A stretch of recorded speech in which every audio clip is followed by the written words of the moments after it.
नाना प्रकार की मन की जो वृत्तियां हैं उनको रोकने के लिए पहले हमें थोड़ा शरीर को स्वस्थ रखना है। स्वस्थ रखने का मतलब चर्बी बढ़ाना नहीं है, हल्का भोजन, साधक हो आप। प्रभु की भोग में सब कुछ बन रहा है, वो पा रहे हैं, उनकी महिमा है। हम इतना ले लेते हैं, प्रसाद भी हो गया, अपना जीवन यापन करते हुए भजन कर रहे हैं। कम भोजन, बिल्कुल कम नहीं, पर कम भोजन, ये हमारी आध्यात्मिक शक्ति को बढ़ाता है। अधिक भोजन, सात्विक हो तो भी तमोगुण बन जाता है। दूध सात्विक है, आप थोड़ा लेंगे सतोगुण प्रकट करेगा, तो आप अधिक मात्रा में ले लेंगे, वही सतोगुण बढ़ाने वाला तमोगुण बढ़ा देगा, प्रमाद स्थिति ला देगा। अरे भजन करने के लिए हमें जो अध्यात्म में चलना है, हमारी ये शरीर रूपी गाड़ी स्वस्थ होनी चाहिए।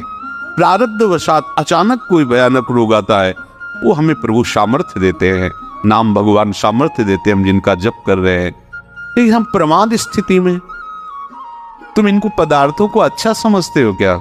काहे को तुम मन की चक्कर में फंस रहे हो? संयम से चलो। पेट नहीं साफ हुआ, भोजन नहीं पाना मत। खीरा ले लिया, मूली ले ली, चला ले, एक बार दोपहर में पा ले, 2 खीरा 2 मूली, बस प्राण पोषण के लिए हो गया, अपने आप साफ हो जाएगा। सुबह जब पानी पियोगे एकदम साफ हो जाएगा। मान लो मेरी बात, ये माया की चाल है। साधु अपनी शरीर पर शासन करता है, इंद्रियों पर शासन करता है।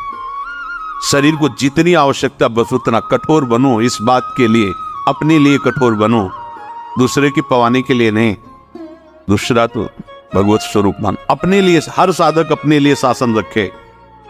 पहले से देख लो, एक दिन पाके देख लो, मेरा 4 रोटी से काम चल जाएगा, बाल भोग की जरूरत नहीं। मत पाओ।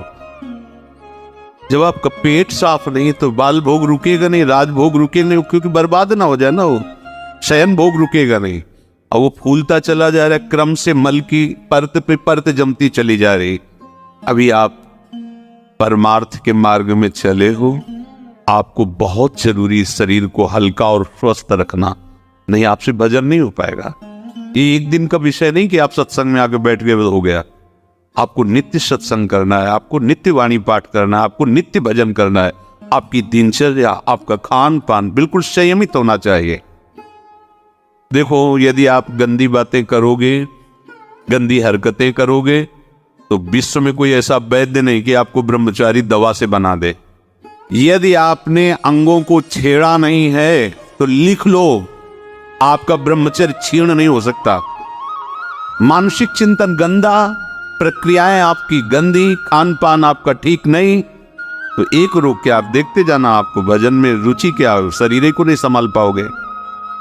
मान जाओ मेरी बात, 24 घंटे में प्राण पोषण के लिए 2-4 रोटी काफी है। अरे संतों ने तो कई कई दिन भोजन नहीं मिला है, और भजन एक तार चला है। आप भजन के लिए आए, भोजन बट हो क्या? भाई भोजन के लिए थोड़ी आप आए हो, भजन के लिए। सृष्टि में किसी भी पदार्थ की कमी नहीं, माया रचित है, वो वैसे बढ़ते चले जाएंगे।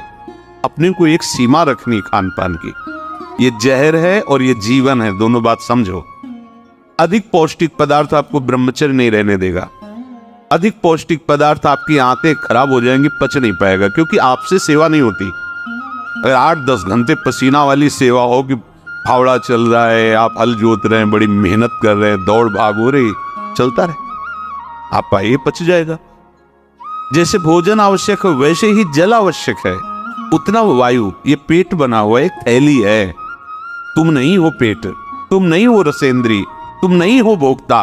काहे को मूर्खतावश ये जो शरीर रूपी गाड़ी मिली इसको नष्ट कर रहे हो और अपनी यात्रा को रोक रहे हो।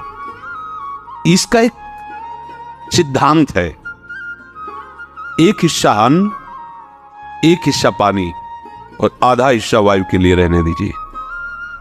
ऐसे रखा जाता है, तभी आप देखना ऊर्जा शक्ति आपकी बढ़ेगी, भजन की वृत्ति बनेगी आपकी।